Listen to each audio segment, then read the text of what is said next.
यानी minimal change disease जो है प्रोग्रेस करके आगे FSGS करवा देगी, ठीक है। यानी हमें एग्जैक्ट सेम ही पैथोलॉजी यहाँ पे भी मिलती है कि effacement of the food processes हो जाती है। जिस तरह मिनिमल चेंज डिजीज़ में हो रहा था तो FSGS में भी यही हो रहा है। इसमें हमें इम्यून कॉम्प्लेक्स की भी डिपोजिशन नहीं मिलती, तो इसमें इम्यूनोफ्लोरेसेंस हमें नेगेटिव मिलता है। तो ये की पॉइंट्स हैं जो कि आपने याद रखने हैं। इम्यूनोफ्लोरेसेंस में कुछ नहीं मिलेगा, ठीक है। यहाँ पे एक फिगर बना हुआ है फोकल सेगमेंटल ग्लोमेरुलोस्क्लेरोसिस का। तो यहाँ पे देखें, इसमें एक इन्वॉल्व ग्लोमेरुलस दिखाया गया है, ये लोब है ग्लोमेरुलस का। यहाँ पे देखें, ये क्लियरली हमें स्क्लेरोसिस नज़र आ रही है जो कि ग्लोमेरुलस में हो गई है। देखिए वहाँ ये नॉर्मल है, यहाँ पे सेगमेंटल है, ठीक है। अब फोकल सेगमेंटल ग्लोमेरुलोस्क्लेरोसिस हमें पता है ऑफ कोर्स कि इनका पुअर रिस्पॉन्स होता है टू द स्टेरॉइड्स, सिवाय मिनिमल चेंज डिजीज़ के जो कि एक्सीलेंट ट्रीटमेंट रिस्पॉन्स दिखा रहे थे, और ये आगे जाके क्रोनिक रीनल फेलियर करवा देगा। तो अब इरफान मसूद से भी देख लेते हैं ये टॉपिक, फोकल सेगमेंटल ग्लोमेरुलोस्क्लेरोसिस। तो हमने कहा स्क्लेरोसिस होगी कुछ ग्लोमेरुलाई की, और इस तरह के अफेक्टेड ग्लोमेरुलाई में सिर्फ एक पोर्शन जो है ना कैपिलरी टफ्ट का इन्वॉल्व होगा। तो ये बहुत ही कॉमन कॉज है नेफ्रोटिक सिंड्रोम का एडल्ट्स में USA में। कॉजेज़ अच्छी तरह याद कर लें, HIV nephropathy, idiopathic, heroin addiction, sickle cell disease और मैसिव जिनको ओबेसिटी होती है। अब डिफरेंस इसका क्या है मिनिमल चेंज डिजीज़ से, याद कर लें कि हमें लाजमी इसको उससे डिफ्रेंशिएट करना है कि इसमें जो है नॉन सिलेक्टिव प्रोटीन यूरिया हो रहा है, ठीक है। जबकि वहाँ पे सिलेक्टिव था, वहाँ एल्बुमिन लॉस हो रहा था, यहाँ पे लेकिन सिर्फ यहाँ पे नॉन सिलेक्टिव है। इसमें हाइपरटेंशन भी होती है, ये आगे जाके 50% पेशेंट में 10 सालों के अंदर रीनल फेलियर करवा देता है, और इसका कॉर्टिकोस्टेरॉइड्स के साथ भी कोई रिस्पॉन्स नहीं है, जबकि वहाँ मिनिमल चेंज डिजीज़ में एक्सीलेंट रिस्पॉन्स था। तो डिफरेंस याद होना चाहिए। अब जो कोलैप्सिंग ग्लोमेरुलोपैथी, हमने ये एक इंटरेस्टिंग चीज़ पढ़ी थी बेसिक की मॉर्फोलॉजी में। तो हमने कहा कि ये फोकल सेगमेंटल ग्लोमेरुलोस्क्लेरोसिस का ही एक वेरिएंट होता है, जिसमें क्या होता है कि lesion of HIV associated nephropathy होती है। यानी ये कोलैप्सिंग जो ग्लोमेरुलोपैथी है, ये जो HIV एसोसिएटेड नेफ्रोपैथी होती है ना, उसी की ही लेजन है, कैरेक्टरिस्टिक लेजन है कोलैप्सिंग ग्लोमेरुलोपैथी। तो इसमें होता क्या है कि नाम से पता चल रहा है कि कोलैप्स भी हो जाएगा, स्क्लेरोसिस भी हो जाएगी पूरे के पूरे ग्लोमेरुलर टफ्ट की। इसके अलावा हाइपरट्रोफी और प्रोलिफरेशन किसकी होनी है, विज़रल एपिथेलियल सेल्स की। तो ये दो इसके हॉलमार्क्स हैं कोलैप्सिंग ग्लोमेरुलोपैथी की, जो कि HIV एसोसिएटेड नेफ्रोपैथी ही है, या हम कह सकते हैं कि ये फोकल सेगमेंटल ग्लोमेरुलोस्क्लेरोसिस का ही वेरिएंट है। अब लाइट माइक्रोस्कोपी में देख लें, FSGS में हमें लाइट माइक्रोस्कोपी में एक तो स्क्लेरोसिस मिलेगी, focal segmental sclerosis, and hyalinization हो जाएगी जक्स्टा मेडुलरी ग्लोमेरुलाई की। इसके अलावा लाइट माइक्रोस्कोपी में focal and segmental sclerosis and hyalinization efferent arterioles की भी होगी। तो इन दोनों पॉइंट्स को अच्छी तरह रट लें कि जक्स्टा मेडुलरी ग्लोमेरुलाई की भी, और एफरेंट जो आर्टीरियोल्स हैं उनकी जो है स्क्लेरोसिस और हाइलाइनाइजेशन लाइट माइक्रोस्कोपी पे होगी। जबकि अब इलेक्ट्रॉन माइक्रोस्कोपी की बात करें तो इसमें हमें effacement of the food processes मिलता है, जिस तरह मिनिमल चेंज डिजीज़ में था। और जो है ग्लोमेरुलर बेसमेंट जो मेम्ब्रेन है उसकी डीनेडेशन हो जाएगी।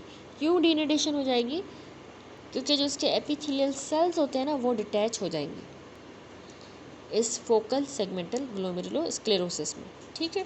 एपिथेलियल सेल्स के डिटैचमेंट की वजह से डीनेडेशन हो जाएगी ग्लोमेरुलर बेसमेंट मेम्ब्रेन की, और फूड प्रोसेसेस इफेस कर गए हैं। ये सब हमें इलेक्ट्रॉन माइक्रोस्कोपी पे मिला। देन आ जाए इस पे फ्लोरोसेंस माइक्रोस्कोपी पे, तो हमने पढ़ा है कि कौन से डिपॉजिट्स मिलेंगे, IgM और C3 जो है हमें स्क्लेरोटिक वाला जो एरिया है वहाँ पे इनकी डिपोजिशन मिलेगी फ्लोरोसेंस माइक्रोस्कोपी में। इसके अलावा IgM की और C3 की डिपोजिशन हमने पढ़ा है कि मेसेंजियम में भी मिलेगी। तो दोनों साइड्स याद हो, स्क्लेरोटिक एरिया में भी और मेसेंजियम में भी। दैट्स इट, ये भी कंप्लीट हो गई हमारी डिजीज़। अब चलते हैं third type of the nephrotic syndrome पे, which is the membranous nephropathy, ठीक है। अब इतना अच्छा सा इसका नाम है तो उसके नाम से ही पता चल रहा है कि मसला क्या हुआ है, मेम्ब्रेनस यानी कि ग्लोमेरुलर मेम्ब्रेन में कोई नेफ्रोपैथी हुई है। तो ये मेम्ब्रेनस नेफ्रोपैथी कैरेक्टराइज हुआ है कि इसमें सब एपिथेलियल इम्यूनोग्लोबुलिन कंटेनिंग जो है डिपॉजिट्स हो जाएंगे अलोंग हमारी ग्लोमेरुलर बेसमेंट मेम्ब्रेन के। ठीक है, थोड़ा सा रिमाइंड करवाने के लिए कि मैंने आपको ये शो किया है कि ये देखिए सब एंडोथेलियल यहाँ पे होता है, लेकिन सब एपिथेलियल जो होता है ना वो इस ग्लोमेरुलर बेसमेंट मेम्ब्रेन के थोड़ा सा यहाँ पे बाहर, ये पोडोसाइट्स के दरमियान, तो इस जगह पे जो है ना ये मसला हुआ है जो अभी हम डिस्कस कर रहे हैं कि सब एपिथेलियल इम्यूनोग्लोबुलिन कंटेनिंग डिपॉजिट्स आ गए हैं ग्लोमेरुलर बेसमेंट मेम्ब्रेन पे।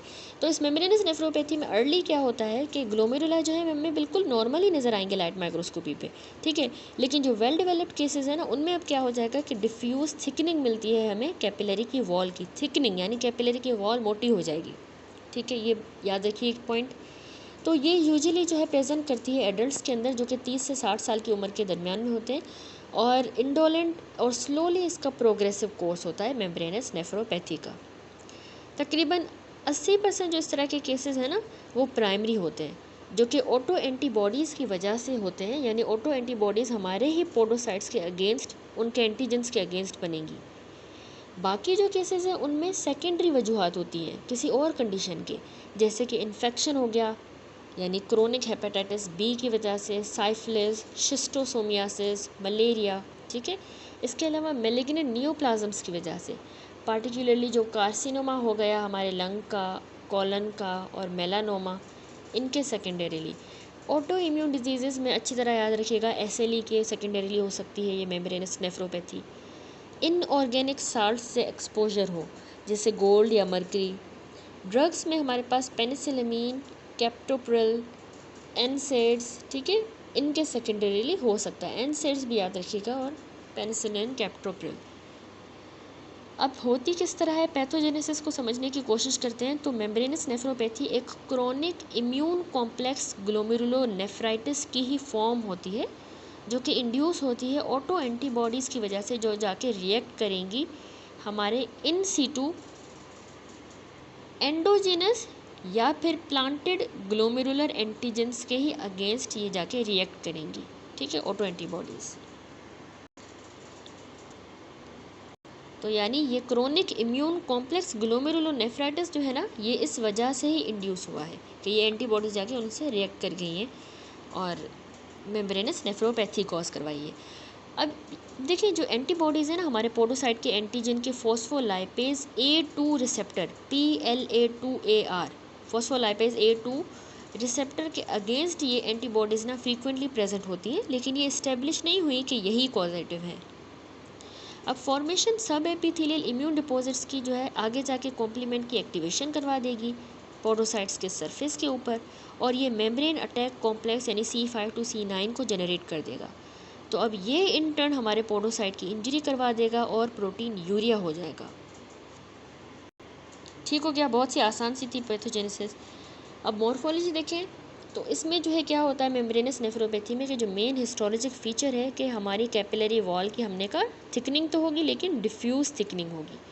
तो रूटीन H&E स्टेन पे हमें इस तरह का ये नज़र आएगा डिफ्यूज़ थिकनिंग। तो ये फिगर देखें इसको अच्छी तरह से समझने के लिए कि मेम्ब्रेनस नेफ्रोपैथी दिखाई गई है। ये देखिए डिफ्यूज़ थिकनिंग हो गई है ग्लोमेरुलर बेसमेंट मेम्ब्रेन की, बहुत ही थिक हो गई है, एसिड शिफ्ट स्टेन से हमें नज़र आ रहा है। इसके अलावा ये जो स्कीमेटिक डायग्राम है ये हमें इलिस्ट्रेट कर रहा है कि सब एपिथेलियल जो है ये डिपॉजिट्स हो गए हैं। इसके अलावा हमारी ये फुट प्रोसेस जो है देखें इनकी फेसमेंट भी हो गई है, और इसके अलावा हमें यहाँ पे स्पाइक्स नज़र आ रही हैं बेसमेंट मेम्ब्रेन की, बेसमेंट मेम्ब्रेन मटेरियल की बिटवीन द इम्यून डिपॉजिट, यानी ब्लैक डिपॉजिट्स के दरमियान बेसमेंट मेम्ब्रेन के स्पाइक्स बन गए हैं, ठीक है। तो हिस्टोलॉजी में यही कह रहा है बात कि इलेक्ट्रॉन माइक्रोस्कोपी जो है ना वो रिवील करेगी कि ये जो अपेरेंट थिकनिंग हो गई है ना कैपिलरी की वॉल की, ये असल में क्यों हुई है, कैपिलरी की वॉल क्यों मोटी हुई है, ये सब एपिथेलियल डिपॉजिट्स की वजह से मोटी हुई है, जो कि नेसल कर रहे हैं यानी बैठे हुए हैं against the glomerular basement membrane, और सेपरेट हुए हुए हैं आपस में इन छोटी छोटी सी spike like protrusion of the glomerular basement membrane के मैट्रिक्स से सेपरेट हुए हुए हैं ये डिपॉजिट्स आपस में, ठीक है। तो ये स्पाइक्स जो है ना रिएक्शन टू द डिपॉजिट्स की वजह से ही ये स्पाइक्स बनी है। तो इसको याद रखिएगा कि हम स्पाइक एंड डोम पैटर्न कहते हैं, BCQ वाइवा वगैरह पूछ सकते हैं कि स्पाइक एंड डोम पैटर्न किसकी मॉर्फोलॉजी में मिलता है, that is the membranous nephropathy. क्यों बनता है, कैसे होता है, ये मैकेनिज्म आप एक्सप्लेन कर दीजिएगा। तो अब देखिए कह रहा है कि जैसे ये डिजीज़ प्रोग्रेस करेगी तो इस तरह की ये स्पाइक्स जो है ना, ये क्लोज कर जाएंगी ओवर द डिपॉजिट्स, उनको बंद कर देंगी उन्हीं डिपॉजिट्स को। यानी अगर ये डिपॉजिट है और यहाँ पे स्पाइक बनी है, यहाँ पे भी स्पाइक बनी है, तो आगे डिजीज़ में ये इस तरह से इसको बंद कर देगी। ठीक हो गया। तो इनकॉर्पोरेट कर देगा इसको ग्लोमेरुलर बेसमेंट मेम्ब्रेन के ही अंदर, ये कॉम्प्लेक्स जो है इनकॉर्पोरेट हो जाएगा। In addition as in the other causes of the nephrotic syndrome, जो पोडोसाइट्स हैं यहाँ पे भी वो मतलब इफेसमेंट शो कर रहे हैं उसके foot processes. Later in the disease क्या होगा कि जो इनकॉर्पोरेटेड ये वाले डिपॉजिट्स हैं ना, ये ब्रोकन डाउन हो जाएंगे और इवेंचुअली डिसअपियर हो जाएंगे। ठीक है, ब्रेक डाउन हो गए और पीछे जो है ना कैविटीज़ छोड़ देंगे, यानी ऐसे कैविटीज़ हमारी ग्लोमेरुलर बेसमेंट मेम्ब्रेन में रह जाएंगी। अब कंटिन्यूड डिपोजिशन बेसमेंट मेम्ब्रेन की, क्योंकि बेसमेंट मेम्ब्रेन भी तो डिपॉजिट हो रही होती है ना, बन रही होती है। बेसमेंट मेम्ब्रेन की मैट्रिक्स की कंटिन्यूड डिपोजिशन जो है ये प्रोग्रेसिव थिकनिंग करवा देगी हमारी बेसमेंट मेम्ब्रेन्स की। तो फर्दर जैसे प्रोग्रेशन होगी डिजीज़ की, तो ग्लोमेरुलाई अब जो है स्क्लेरोज्ड हो जाएंगे। इम्यूनोफ्लोरेसेंस माइक्रोस्कोपी पे हमें टिपिकल कौन सा पैटर्न नज़र आएगा डिपॉजिट्स का? ग्रेन्युलर डिपॉजिट्स मिलेंगे, इम्यूनोग्लोबुलिन्स के भी और कॉम्प्लीमेंट्स के भी along the glomerular basement membrane.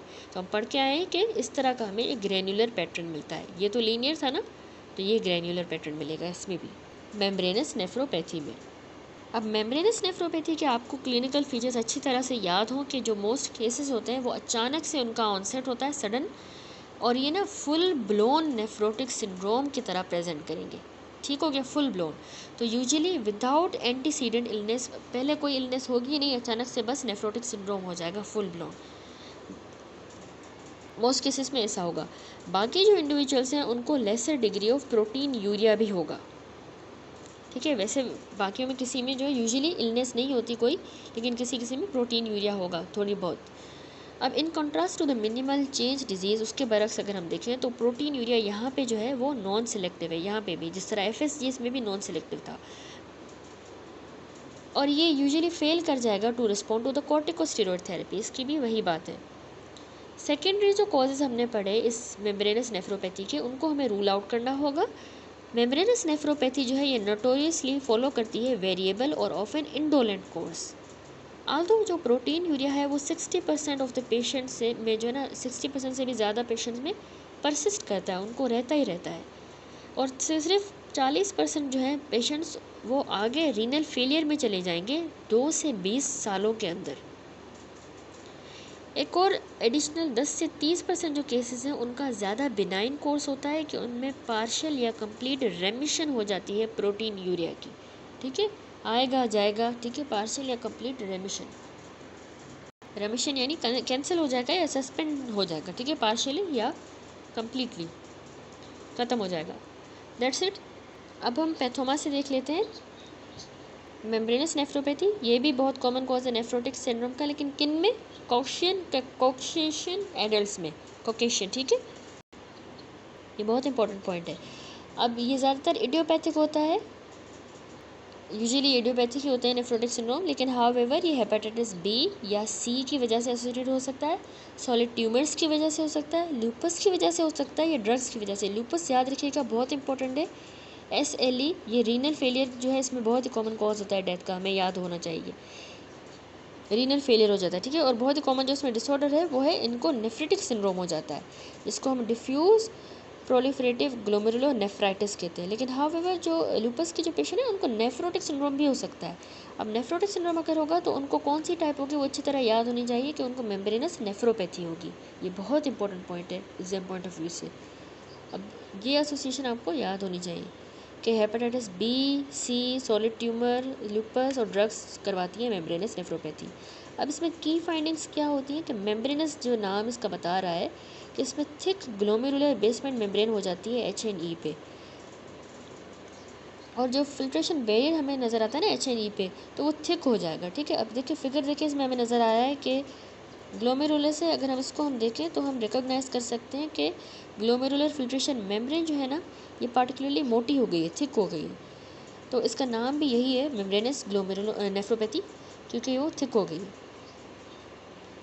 तो हम क्वेश्चन पूछ सकते हैं कि इसमें थिक क्यों हुई है मेम्ब्रेन।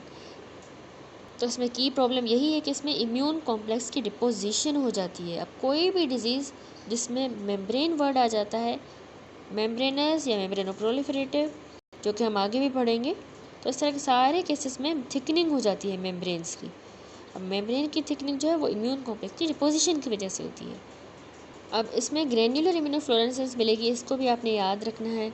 इसको भी हम इलिस्ट्रेट करें। ये एंडोथेलियल सेल्स हैं हमारे पास, उसके ऊपर ये देखिए बेसमेंट मेम्ब्रेन है और ये पोडोसाइट्स उसके ऊपर बैठे हैं। अब क्या होगा इस डिसऑर्डर में, यहाँ पे इम्यून कॉम्प्लेक्स डिपोजिशन हो गई है, ठीक है, पोडोसाइट्स के लेवल पे, ठीक है, या फिर एपिथेलियल सेल्स के बिल्कुल या सब एपिथेलियल हम कह सकते हैं उस जगह पे, ठीक है।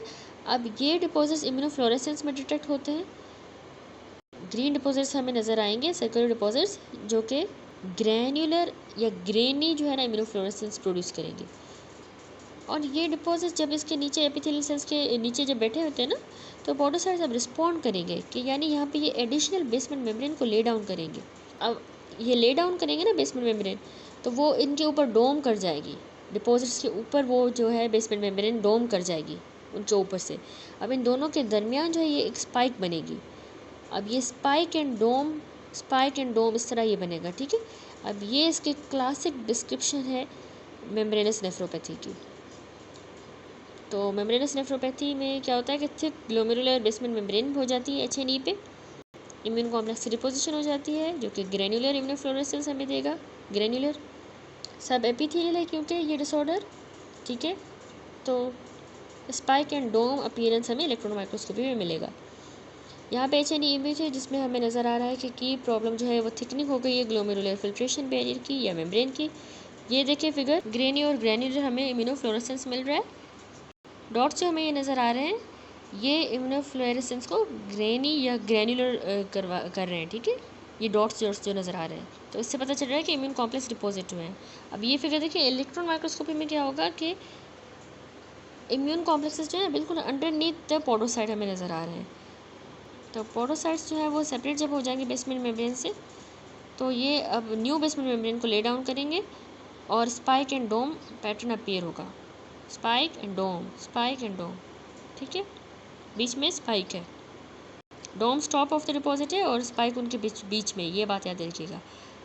इरफान मसूद से भी देख लेते हैं मेम्ब्रेनस ग्लोमेरुलोपैथी। तो हमने कहा कि ये बहुत ही कॉमन कॉज होता है नेफ्रोटिक सिंड्रोम का, लेकिन एडल्ट्स के अंदर। तो ये एक फॉर्म है जिसमें हमें chronic immune complex mediated disease की एक फॉर्म है, chronic immune complex mediated disease की, ठीक हो गया। अब क्यों होती है इडियोपैथिक, 85% कॉजेज। ड्रग्स आपने अच्छी तरह याद रखनी है, कौन सी ड्रग ये मेम्ब्रेनस ग्लोमेरुलोपैथी करवाएंगी, captopril, gold, penicillamine. Auto immune causes में SLE और थायरोडाइटिस की वजह से होता है। इन्फेक्शंस में हमारा hepatitis B, C, syphilis, malaria, ये मेम्ब्रेनस ग्लोमेरुलोपैथी करवाएंगे। मेलिग्नेंसी कौन सी वाली, लंग कैंसर, कोलन कैंसर और मेलानोमा। अब इसके फीचर्स भी आपको याद हो कि इसमें नॉन सिलेक्टिव प्रोटीन यूरिया हो रहा है, जिस तरह से FSGS में हो रहा था, यानी एल्बुमिन ग्लोबुलिन दोनों ही लॉस हो रही है। हाइपरटेंशन भी हो रहा है इसमें, और 10 सालों के अंदर 10% जो पेशेंट हैं वो रीनल फेलियर में चले जाएंगे। और इसका भी जो है FSGS की तरह अच्छा रिस्पॉन्स नहीं होता टू द कॉर्टिकोस्टेरॉइड्स। इसके लाइट माइक्रोस्कोपी में हमने कहा कि हमें थिकनिंग, नाम से पता चल रहा है कि ग्लोमेरुलर की जो कैपिलरी वॉल है उसकी डिफ्यूज़ और यूनिफॉर्म थिकनिंग हो जाएगी, ठीक है। इसके अलावा फ्लोरोसेंस माइक्रोस्कोपी में कौन सी चीज़ें हमें मिलेंगी, ग्रेन्युलर IgG एंड C3, ठीक है। डिफ्यूज़ एंड ग्रेन्युलर IgG और C3 हमें along the glomerular basement membrane मिलेगा। इलेक्ट्रॉन माइक्रोस्कोपी की बात करें तो इसमें हमें सब एपिथेलियल डिपॉजिट्स मिलते हैं ग्लोमेरुलर बेसमेंट मेम्ब्रेन के दरमियान और ओवरलाइंग एपिथेलियल सेल्स के ऊपर। यानी हमने देखा ना कि एंडोथेलियल सेल्स हैं, ठीक है, और उसके ऊपर ये बेसमेंट मेम्ब्रेन है और उसके ऊपर ये पोडोसाइट्स हैं। तो ग्लोमेरुलर इस बेसमेंट मेम्ब्रेन के और ये उसके ऊपर जो एपिथेलियल सेल्स हैं जो हमारे पोडोसाइट्स ही हैं, इनके दरमियान यहाँ पे जो है ये डिपॉजिट्स हमें मिलते हैं। इनको कहते हैं, इस जगह को कहते हैं सब एपिथेलियल डिपॉजिट्स, ठीक है। इनको हम एपिथेलियल सेल्स ही कहते हैं, पोडोसाइट्स को। इसके अलावा हमें इलेक्ट्रॉन माइक्रोस्कोपी पे ही स्पाइक एंड डोम अपीयरेंस मिली मेम्ब्रेन की ऑन द सिल्वर स्टेन्स, ठीक है, जो कि डोम बन रहा था, फिर ये स्पाइक बन रही थी, डोम स्पाइक, ये इम्यून कॉम्प्लेक्स की डिपोजिशन की वजह से। दैट्स इट, ये भी हो गई, कंप्लीट हो गया। अब चलते हैं fourth type of nephrotic syndrome पे, जो कि है हमारा मेम्ब्रेनो प्रोलिफरेटिव ग्लोमेरुलोनेफ्राइटिस। मेम्ब्रेनो प्रोलिफरेटिव, अब मेम्ब्रेनो प्रोलिफरेटिव ग्लोमेरुलोनेफ्राइटिस MPGN ना मैनिफेस्ट होता है हिस्टोलॉजिकली कि इसमें ना ग्लोमेरुलर बेसमेंट मेम्ब्रेन में भी और मेसेंजियम में अल्ट्रेशंस आ जाती हैं और प्रोलिफरेशन हो जाती है ग्लोमेरुलर हमारे सेल्स की, उनकी प्रोलिफरेशन भी हो जाएगी। जीबीएम और मेसेंजिम में तो अल्ट्रेशन आ गई, ग्लोमेरुलर सेल्स की प्रोलिफरेशन भी हो जाएगी। अब 5 से 10% जो केसेस होते हैं वो इडियोपैथिक नेफ्रोटिक सिंड्रोम के बच्चों में और एडल्ट्स में इसी वजह से होते हैं, मेम्ब्रेनो प्रोलिफरेटिव ग्लोमेरुलो नेफ्राइटिस की वजह से। अब कुछ जो पेशेंट्स होते हैं वो सिर्फ और सिर्फ प्रेजेंट करेंगे हेमेचूरिया के साथ या प्रोटीन यूरिया के साथ, उनके नॉन नेफ्रोटिक रेंज में प्रोटीन यूरिया होगा या सिर्फ हेमेचूरिया होगा। बाकी जो MPGN के पेशेंट्स होते हैं उनको कंबाइंड नेफ्रोटिक भी और नेफ्रेटिक पिक्चर कंबाइंड होगी। तो पास्ट में MPGN जो है वो सब क्लासीफाई किया गया था 2 टाइप्स के अंदर, टाइप 1 और टाइप 2 में, on the basis of distinct ultra structural immunofluorescence के ऊपर, ठीक है, लाइट माइक्रोस्कोपी की बेसिस पे और पैथोजेनिक फाइंडिंग के हिसाब से। अब जो है ये रिकॉग्नाइज हुआ है डिस्टिंक्ट एंटिटीज़ की तरह, जिसको हम MPGN टाइप 1 कहते हैं, और डेंस डिपॉजिट डिजीज़ जिसको हम पहले MPGN टाइप 2 कहते थे। यानी एक MPGN 1 है, दूसरी डेंस डिपॉजिट डिजीज़ है जिसको हम MPGN टाइप 2 पहले कहते थे, अब डेंस डिपॉजिट डिजीज़ कहते हैं। तो ये 2 टाइप्स हैं। अब ये दोनों टाइप्स ऑफ डिजीज़ जो है MPGN टाइप 1 जो है इनमें ज़्यादा कॉमन है, 80% से ज़्यादा केसेस इसके होते हैं, और यहाँ पे हम यही इस डिटेल में डिस्कस करेंगे। जो डेंस डिपॉजिट डिजीज़ है वो हम कहीं और पढ़ेंगे, C3 ग्लोमेरुलोनेफ्राइटिस वाली कंडीशन से रिलेटेड होता है ये, तो वहाँ पे हम डिस्कस करेंगे। तो आ जाते हैं इसकी पैथोजेनेसिस पे। MPGN टाइप 1 जो है ना, ये कैसे होता है कि इसमें ना सर्कुलेटिंग इम्यून कॉम्प्लेक्सेस की डिपोजिशन हो जाती है, या फिर इन सीटू इम्यून कॉम्प्लेक्स की वहीं पे फॉर्मेशन होगी प्लांटेड एंटीजन के साथ। अब जो इंसाइटिंग एंटीजन है, कौन सा एंटीजन है वो अभी तक अननोन है। अब मॉर्फोलॉजी पे आ जाएं, इतनी आसान से इसके पैथोजेनेसिस थी। तो MPGN में क्या होता है कि लाइट माइक्रोस्कोपी में हमें ग्लोमेरुलाई बड़े नज़र आते हैं, लार्ज होते हैं, उनका जो है ना, याद रखिएगा कि लोब्यूलर पैटर्न उनका ज़्यादा हो जाएगा, ठीक है, एसेंचुएट हो जाएगा, वो मोर मार्क्ड होगा, ठीक है, लार्ज होंगे, बड़े बड़े से लोब्यूलर अपीयरेंस होगी, और उनमें हमें उनके मेसेंजियल और एंडोथेलियल सेल्स जो हैं, एज वेल एज उनके जो ल्यूकोसाइट्स वहाँ पे इनफिल्ट्रेट करेंगे वो भी नज़र आएंगी। यानी यहाँ पे मेसेंजियल और एंडोथेलियल सेल्स की हमें प्रोलिफरेशन नज़र आएगी, और वहाँ पे ल्यूकोसाइट्स भी जो है वो आके इनफिल्ट्रेट करेंगे। तो इस फिगर में देखिए यहाँ पे बहुत अच्छे से दिखाया गया है मेम्ब्रेनो प्रोलिफरेटिव ग्लोमेरुलोनेफ्राइटिस, ठीक है, इसमें हमें मेसेंजियल सेल की प्रोलिफरेशन नज़र आ रही है ए फिगर में, ठीक है, इसमें मेसेंजियल सेल बहुत ज़्यादा देखें, मेसेंजियम प्रोलिफरेट कर गया है। बेसमेंट मेम्ब्रेन की डुप्लीकेशन बहुत ही इंपॉर्टेंट पॉइंट है, बेसमेंट मेम्ब्रेन डुप्लीकेट कर जाती है, डिटेल देखेंगे इसकी हम। इसके अलावा ल्यूकोसाइट्स की इन्फिल्ट्रेशन भी हो गई है, और लोबुलर आर्किटेक्चर हमें ज़्यादा मिल रहा है, ठीक है। इसके अलावा हम ये बी फिगर देखें तो इसमें हमें स्कीमेटिक रिप्रेजेंटेशन दिखाई गई है 2 पैटर्न MPGN डिजीज़ के, ठीक है। अब एक जो है टाइप 1 MPGN है, इसमें क्या हो रहा है कि हमें सब एंडोथेलियल डिपॉजिट्स मिलते हैं, बहुत इंपॉर्टेंट पॉइंट, सब एंडोथेलियल। टाइप 2 जो है उसको हम डेंस डिपॉजिट डिजीज़ कहते हैं, तो इसमें हमें इंट्रा मेम्ब्रेनस डिपॉजिट्स मिलेंगे, तो ये डिफ्रेंशिएटिंग पॉइंट हो गया। अब दोनों जो टाइप्स हैं इनमें मेसेंजियल इंटरपोजिशन जो है ना, ये हमें अपीयरेंस दे रही है स्प्लिट बेसमेंट मेम्ब्रेन की, जो कि हमें लाइट माइक्रोस्कोपी के थ्रू नज़र आएगा।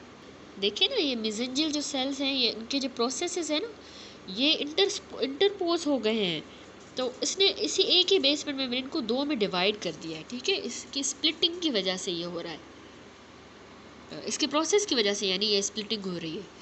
तो हमने फिगर में भी देखा कि ग्लोमेरुलर बेसमेंट मेम्ब्रेन किस तरह थिक हो जाती है, और ग्लोमेरुलर जो कैपिलरी वॉल है वो हमें डबल कंट्रोल या फिर ट्रैम ट्रैक अपीयरेंस दिखा रही है। स्पेशली वो सिल्वर या पीरियोडिक एसिड शिफ्ट जो स्टेन होता है उसकी मदद से ज़्यादा विजिबल होता है इसका ट्रैम ट्रैक अपीयरेंस। किसका? ग्लोमेरुलर कैपिलरी वॉल का। ट्रैम ट्रैक आपको पता है ना कि इस तरह का अपीयरेंस होता है, वो स्प्लिटिंग की वजह से हमें इस तरह नजर, ट्रैम ट्रैक यूँ होता है, ठीक है, पैरेलल लाइंस की तरह।